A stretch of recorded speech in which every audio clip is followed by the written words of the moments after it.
February 3rd, 1945, Hürtgen Forest. Lieutenant Henry Carter awoke covered in snow and blood that wasn't his own. The explosion had thrown his body 15 meters into the woods. When he managed to focus his vision, he realized he was alone, completely alone. His unit had advanced without knowing he was still alive. The Germans were less than 200 meters away. He had ammunition for perhaps 10 minutes of combat, no radio, a broken compass, and a leg that was probably fractured. My grandfather found Carter's diary years later, and the first entry from that night read, "I've spent my whole life waiting for someone to save me. Today I learned that the only person who can save me is myself." For the next 72 hours, Lieutenant Carter faced something more terrifying than the Germans. The brutal truth that no one was coming to save him. He could wait for rescue that might never come, or he could start fighting for his own survival. What Carter discovered in those 3 nights alone in the frozen forest completely changed his understanding of strength, discipline, and what it truly means to be able to rely on oneself. My grandfather documented that Carter returned home transformed, not because he killed Germans or survived the cold, but because he learned the truth no one wants to hear. You are fundamentally alone in this war called life, and the sooner you accept that, the sooner you stop wasting time waiting for others to fight your battles. You will discover the method Carter used to survive alone and how to apply it to the invisible war you wage every day, waiting for someone to come and save you. I found Lieutenant Henry Carter's diary inside a wooden box in my grandfather's attic 2 months after the funeral. The box was hidden behind a pile of yellowed newspapers from 1945, as if my grandfather wanted those accounts to remain buried forever or to be found only by someone who truly sought them out. Carter wasn't family.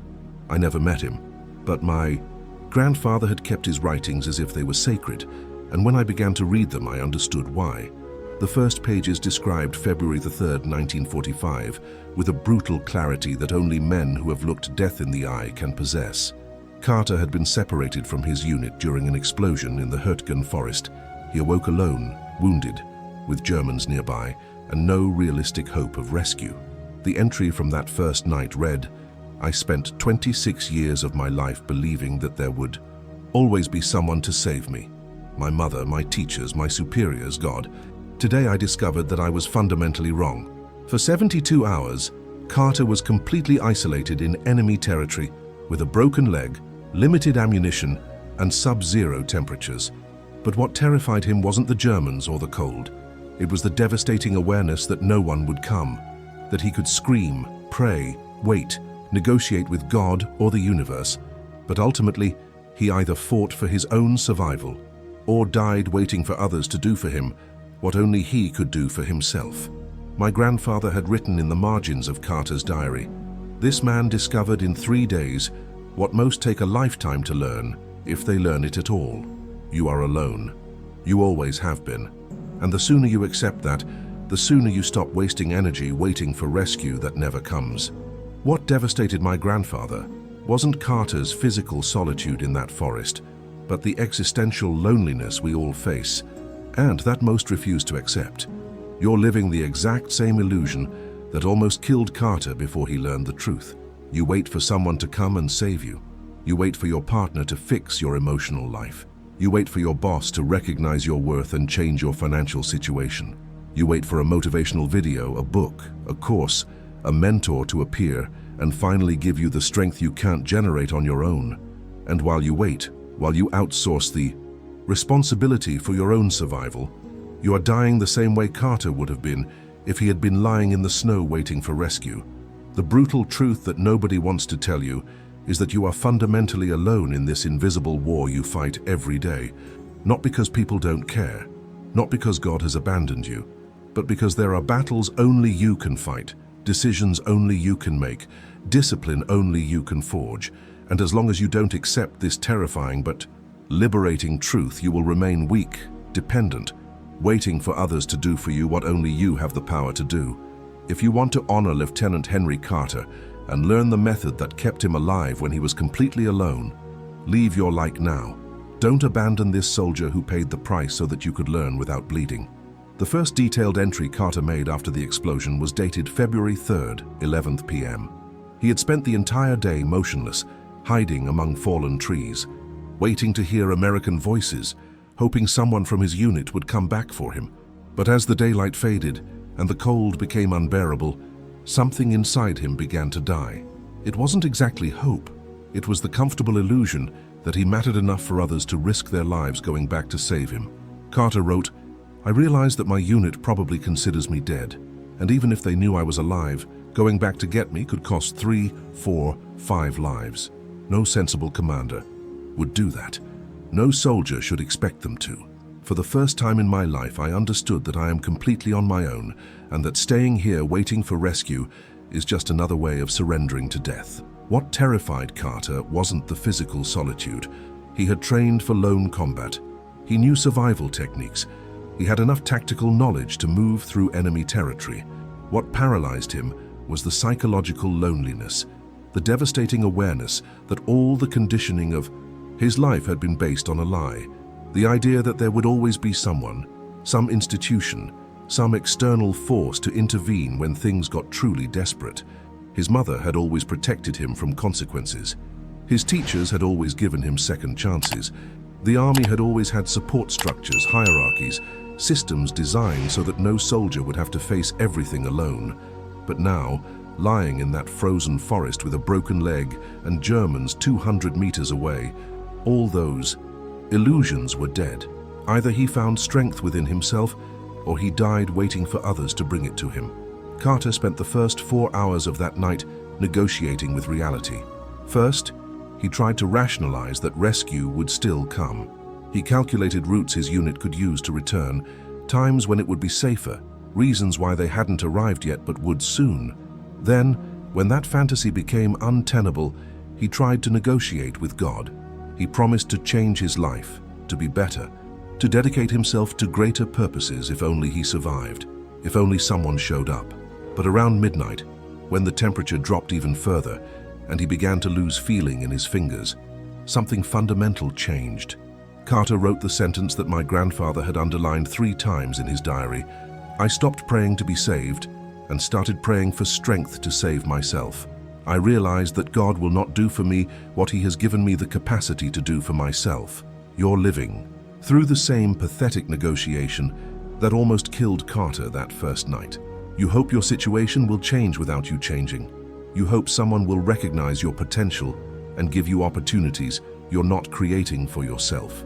You hope a relationship will complete you, a job will validate you, external circumstances will finally align so you can be who you're meant to be.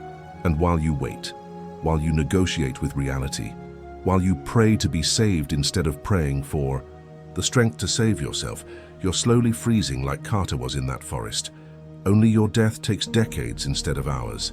Around 2 in the morning of that first night, Carter made the decision that would determine whether he lived or died.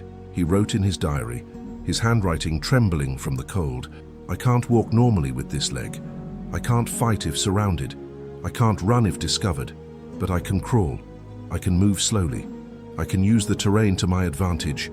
I can do something instead of standing here waiting for death or rescue to arrive first." What my grandfather highlighted in this passage was not Carter's courage, but the brutal mathematics of survival. Men who act with limited resources survive more than men who wait for ideal resources. Carter didn't have perfect conditions. He didn't have what he needed to guarantee success, but he had enough to start, and starting with little was infinitely better than waiting with nothing.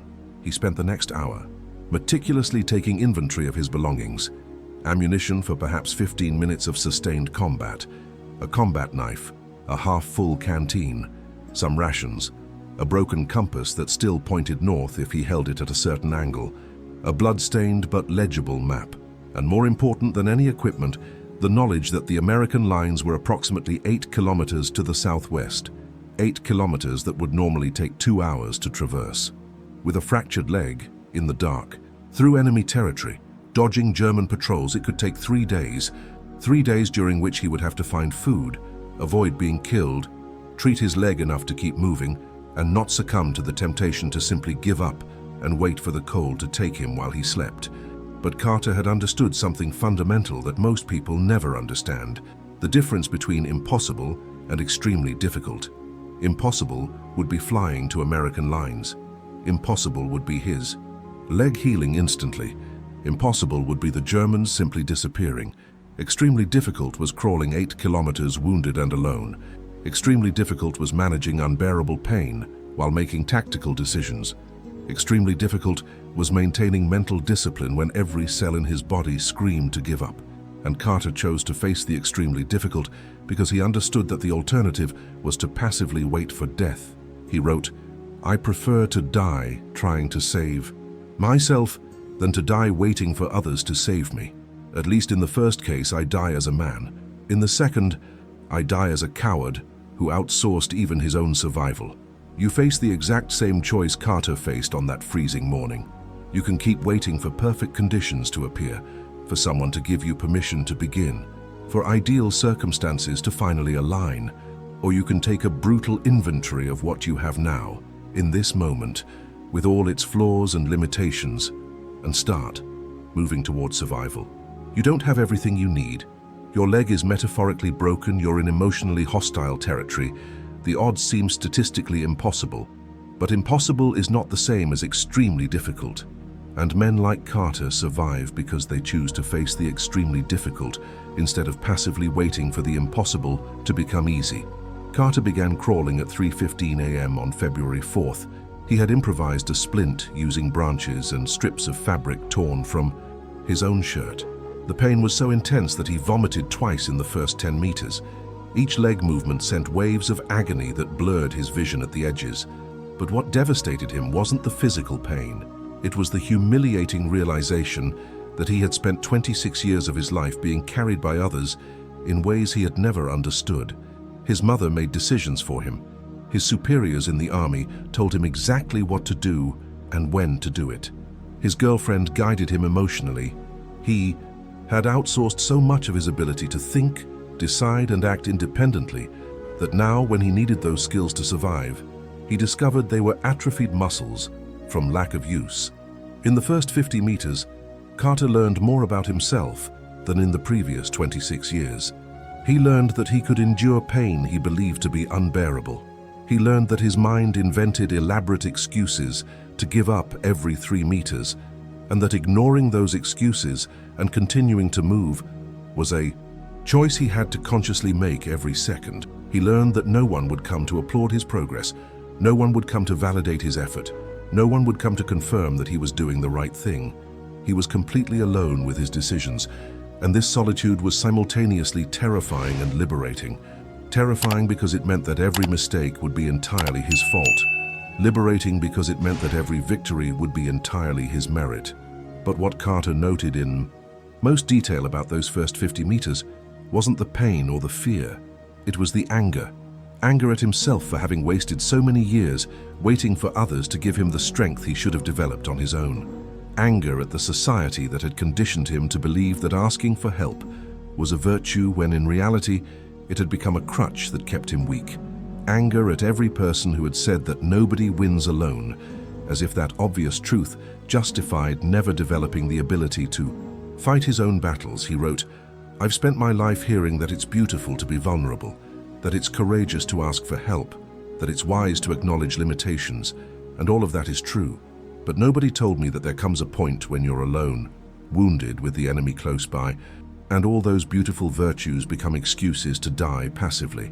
You are experiencing the exact same weakness that Carter discovered in those first 50 meters of solitary crawl.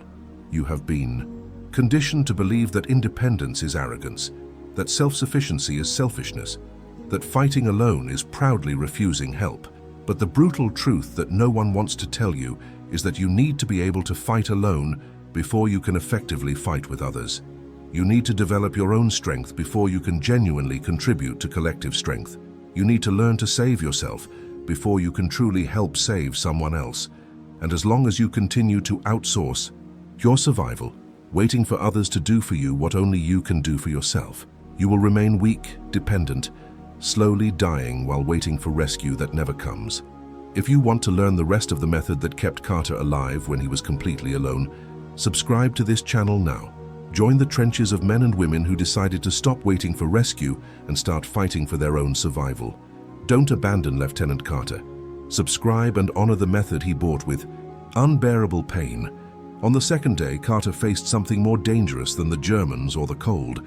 He faced the devastating temptation to give up in a way that seemed rational. By midday on February 5th, he had crawled approximately 2 kilometers. 2 kilometers in almost 30 hours. The math was brutal.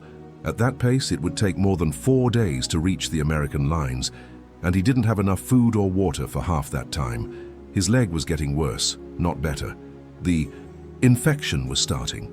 He could feel the fever rising, and his mind, exhausted from making decisions alone for so long, began to offer a seductive alternative. He could simply stop crawling, find a hiding place, and wait there. Maybe an American patrol would pass by. Maybe the Germans would retreat. Maybe by some miracle someone would come. And if no one came, at least he would die resting instead of dying in motion. Carter spent 3 hours that afternoon negotiating with himself. He listed in his journal all the reasons why stopping made sense. It would conserve energy. It would give his leg time to heal a little. It would reduce the risk of being discovered by German patrols. It would allow him to think more clearly without the constant distraction of pain. Each reason seemed logical in isolation. Together they formed a compelling argument that the smart thing, the strategic thing, the wise thing would be to stop. But then Carter wrote a sentence that my grandfather had circled. In the journal, I realized that my mind is doing exactly what it has always done. It is constructing sophisticated arguments to justify surrender. It is transforming cowardice into wisdom. It is convincing me that giving up is actually the courageous choice because it recognizes realistic limitations. What saved Carter in that moment wasn't courage. It was brutal clarity about what was really happening. He recognized that his mind was lying to him in the same way it always had. As a child, his mind told him that asking his mother to solve his problems was being clever instead of weak. As a teenager, his mind told him that avoiding difficult challenges was being realistic about his abilities instead of cowardly. As a young adult, his mind told him that waiting for perfect conditions was being prudent instead of procrastinating. And now, lying in that frozen forest, his mind was telling him that stopping crawling was being strategic instead of giving up the fight for his own survival. Carter understood that if he gave in to this temptation, if he believed this sophisticated lie, he wasn't choosing rest. He was choosing slow death disguised as wisdom. He got up and kept crawling, not because he felt motivated, not because the pain lessened, not because someone appeared to encourage him, but because he understood that the moment you most want to give up is exactly the moment when giving up completely destroys you. The mind will always offer compelling reasons to stop when continuing becomes unbearable. It will always construct logical arguments to justify surrender when fighting alone becomes too difficult. And the difference between men who survive and men who die is not that the former don't feel the temptation to give up. It's that they recognize temptation as a lie, as poison disguised as relief, as surrender disguised as wisdom. Carter wrote, "My mind will keep trying to convince me to stop until I die, or until I reach safety. I accept that, but I will not obey." On the third night, February 6th, Carter had a revelation that completely transformed his understanding of strength and weakness. He had spent the entire day moving through a valley where German patrols were frequent. He had to remain completely still for almost 6 hours while enemy soldiers passed within 20 meters of where he was hiding. During those 6 hours, alone, wounded, vulnerable, he expected to feel paralyzing fear. He expected his mind to panic, his body to tremble, uncontrollably, the absolute solitude to break him psychologically. But the opposite happened. For the first time in his life, Carter felt a deep and unsettling calm. It wasn't the absence of fear. The fear was there, intense and real. But he wasn't consumed by it because he had no one to impress, no one to disappoint, no one watching to judge him a coward if he failed. Carter wrote with devastating clarity, "I discovered that most of the fear I felt in life wasn't fear of death or pain. It was fear of the judgment of others, fear of appearing weak, fear of disappointing people who trusted me, fear of being exposed as inadequate. But here, completely alone, that fear doesn't exist. If I die, no one will know I spent my last hours trembling. If I survive through cowardice, hiding instead of fighting, no one will call me a coward. Paradoxically, Being alone has freed me from the kind of fear that paralyzed me most. Social fear. The fear of not being what others expect me to be. My grandfather had noted in the margins, this man discovered that forced solitude can be the greatest gift because it removes the audience that so often attends to our weakness. But Carter's most profound revelation came when he realized that being alone not only removed external pressures, but also revealed who he truly was without those pressures. For 26 years, he had built an identity based on external approval, on meeting expectations, on being the version of himself that others needed him to be. Obedient son, dedicated student, disciplined soldier, attentive boyfriend. Each role was real in a sense, but none was completely authentic because they were all performances for specific audiences. Alone in that forest, without an audience, without a role to play, without expectations to meet, Carter confronted for the first time who he was when no one was watching. And what he found simultaneously terrified and liberated him. He was weaker than he pretended to be in some areas, but much stronger than he imagined in others. You live the same performance that Carter lived for 26 years before being forced into brutal authenticity by solitude. You construct versions of yourself for different audiences, and these versions are so convincing that you forget which one is real. You perform strength you don't feel. You perform confidence you don't have. You perform being okay when you're falling apart. And as long as you keep performing for an audience, you'll never discover who you really are without it. You'll never know which strengths are genuine and which are masks. You'll never understand that learning to fight alone isn't just about tactical survival, but about finding authenticity that only emerges when you remove the audience that serves so much of your identity. If you recognize that you've spent years performing strength instead of developing real strength, and you want to learn how Carter transformed forced solitude into brutal liberation, then leave. You're like now. Don't abandon this soldier who discovered truths about himself that most will never have the courage to face. Leave your like and honor the journey of forced authenticity that he paid for with terrifying solitude. On the morning of the third day, February 7th, Carter faced the most brutal consequence of fighting alone. When you make a mistake, there's no one to make up for it. Around 6 in the morning, exhausted after crawling all night, he made a terrible tactical decision. He chose to cross an open clearing because it would save him approximately an hour compared to going around it through the dense forest. The math seemed to make sense. He was desperate to cover distance. His leg was getting worse by the hour. Every minute saved increased his chances of survival, so he started to cross. And in the middle of the clearing, 50 meters of cover in any direction, he heard German voices. A patrol was approaching. Carter was completely exposed, unable to run, with only seconds to decide between trying to crawl to cover and reveal his position through movement, or remaining completely still and praying that the Germans wouldn't look in his direction. He chose to remain motionless. He lay face down on the snow-covered ground, holding his breath. The German patrol passed within 30 meters. Carter wrote that those were the longest 5 minutes of his life, not from the fear of being discovered, but from the devastating anger at himself for having made such a stupid mistake. If he had died there, it wouldn't have been the Germans' fault. It would have been his fault for making a poor tactical choice, motivated by impatience and desperation. And that awareness was more terrifying than any external enemy because it meant he couldn't blame anyone but himself. In a unit, individual errors are compensated for by collective vigilance. Someone would have seen the clearing and suggested going around it. Someone would have questioned the decision. Someone would have acted as a brake against stupid impulses. But alone, each mistake was potentially fatal because there was no safety net. When the German patrol finally passed and Carter could breathe again, he wrote down something my grandfather had underlined 3 times. I learned that self-sufficiency has a price that nobody mentions. When you fight alone, you carry the weight of every mistake alone. There's no one to share the blame with. There are no external circumstances to hold accountable. Every failure is yours. Every bad decision is yours. Every moment of weakness is yours. And you have to live with that without being able to dilute the responsibility among others. This was the brutal truth that separated men who truly wanted self-sufficiency from men who merely romanticized the idea. When you accept total responsibility for your survival, you also accept total responsibility for your failures. You want to learn to fight alone, but you're not willing to accept the price. You want the strength that comes from self-sufficiency, but you want to retain the ability to blame others when you fail. You want the freedom to make your own decisions, but you want to be able to share responsibility when those decisions destroy you. You want to be independent when convenient, but dependent when painful. Carter didn't have that option.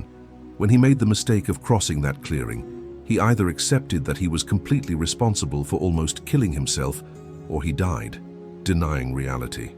He chose to accept. He chose to carry the full weight of his mistakes without diluting responsibility, without seeking external excuses, without transforming personal failure into victimization by circumstances.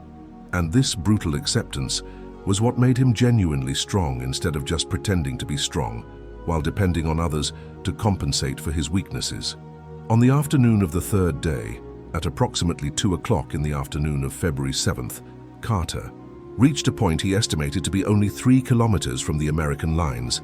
3 kilometers that under normal conditions would take less than an hour to cover. But he was not in normal condition. His leg was so swollen that the makeshift splint no longer worked. His fever had worsened to the point where he had occasional hallucinations. He had been without food for almost 20 hours, and his mind, exhausted from making decisions alone for 72 hours straight, began to do something dangerous. It began to fantasize about surrender. Not surrender to the Germans, but surrender to the idea that he had done enough, that no one could expect more from him, that if he died now, at least he would die knowing that he had tried. Carter wrote, "My mind was offering me peace through premature acceptance of defeat. It was telling me that 3 kilometers was too far, that I had already proven my strength, that it was time to stop fighting." But then something fundamental shifted within Carter, something he described as the most important transformation of the entire experience. He realized that the last 3 days hadn't been about reaching the American lines. They had been about discovering that he was capable of fighting alone when he had no choice. And now that he had discovered this ability, now that he knew with absolute certainty that he could rely on himself when no one else was available, giving up in the last 3 kilometers would be betraying the version of himself that had been born in that frozen forest. He wrote, "I'm not crawling to impress anyone. I'm not fighting so that others see me as strong. I'm fighting because now I know who I am when no one is watching. And that person doesn't give up 3 kilometers from the goal just because it's difficult." What Carter discovered at that moment was that forced solitude, when survived, transforms into something completely different. Genuine self-sufficiency, not the performative version of self-sufficiency that people display on social media. Not the superficial independence that crumbles at the first real obstacle, but the profound capacity, tested in extreme conditions, to continue functioning when all support structures disappear. He had learned that he could make tactical decisions under pressure without needing external validation. He had learned that he could endure pain beyond what he believed to be his limit without anyone to encourage him. He had learned that he could face paralyzing fear without an audience to impress or disappoint. And most importantly, he had learned that these capabilities were not special gifts that some have and others don't. They were muscles that atrophy when you outsource your survival too much to others. But that can be developed when you are forced to use them. You never developed those muscles because you were never forced to use them. You always had someone to share responsibility with, to compensate for your weaknesses, to save you when you failed. And while that seems like kindness, while that seems like support, it actually kept you weak. It prevented you from discovering who you are when you were completely alone. It robbed you of the opportunity to transform terrifying loneliness into genuine self-sufficiency. Carter didn't choose that experience. He was forced into it by the explosion that separated him from his unit. But you can choose to develop the same capabilities without waiting for life to force you. You can choose to fight battles alone even when help is available. You can choose to make decisions without external validation even when validation is offered. You can choose to develop real strength instead of just performing strength while depending on others to keep you standing. Lieutenant Henry Carter reached American lines at 10 p.m. on February 7, 1945, 76 hours after the explosion that separated him from his unit. When the sentries found him crawling through the perimeter, he was semi-conscious with fever, his leg so infected that it required immediate surgery, his body so exhausted that it collapsed as soon as he realized he was safe. My grandfather noted that Carter spent 3 weeks in the hospital, and when he was finally able to write again, the last entry in his diary from that period read, "I returned from the forest physically broken, but psychologically whole for the first time in my life. I discovered that I can rely on myself when no one else is available. And that discovery is worth every second of those 76 hours of hell." What my grandfather recorded in most detail was not Carter's physical recovery, but the permanent change in how he related to the world. Carter never again expected others to save him. He never again outsourced responsibility for his survival. He never again performed strength while depending on others to compensate for his weaknesses. 52 years later, when Carter died at 78, his daughter found the Hürtgen Forest diary stored in a safe. On the last page he had written a note dated 2002. "I have lived 57 years after those 76 hours alone, and I can say with absolute certainty that everything I have built, everything I have become, everything I have achieved has come from the capacity I developed in that frozen forest, the capacity to fight alone when necessary. Not because contempt helps, not because I don't value community, but because I learned that you can only truly contribute to something greater when you are genuinely capable of standing on your own. Self-sufficiency is not the opposite of interdependence. It is the prerequisite for healthy interdependence." My grandfather had circled this passage and noted beside it, "This man understood what most never understand. You need to be strong alone before you can be strong with others." You are reading about Carter 80 years after he crawled through that forest. 80 years and the truth hasn't changed. You are fundamentally alone in certain battles, and the sooner you accept that, the sooner you stop wasting energy waiting for rescue that never comes. No one will wake up in your place tomorrow. No one will make the difficult choices that only you can make. No one will develop the discipline you need to develop. No one will fight the invisible war that only you can fight. And as long as you continue to wait for others to do for you what only you can do for yourself, you will remain weak, dependent, slowly dying while performing strength you don't possess. If you want to honor Lieutenant Henry Carter and the 76 hours of hell he went through to learn this truth, then like this video, subscribe to this channel, and leave a comment saying which battle you will stop waiting for others to fight for you. Don't abandon this soldier who paid the ultimate price so that you could learn without bleeding. Help spread this knowledge to others who are stuck waiting for rescue that never comes. Lieutenant Henry Carter spent 76 hours completely alone, wounded and without rescue, fighting for his own survival. In those 76 hours, he learned what most never learn. You are fundamentally alone in certain battles, and expecting others to do for you what only you can do for yourself is just another way of surrendering to a slow death. 80 years later, you are still waiting for someone to give you strength, waiting for circumstances to change, waiting for rescue that never comes. Meanwhile, your life passes by and you never discover who you are when you are completely alone, without an audience, without external validation, without anyone to blame or depend on. What battle are you waiting for others to fight for you, instead of developing the strength to fight it yourself? And how much more time will you waste in this dependency that keeps you weak?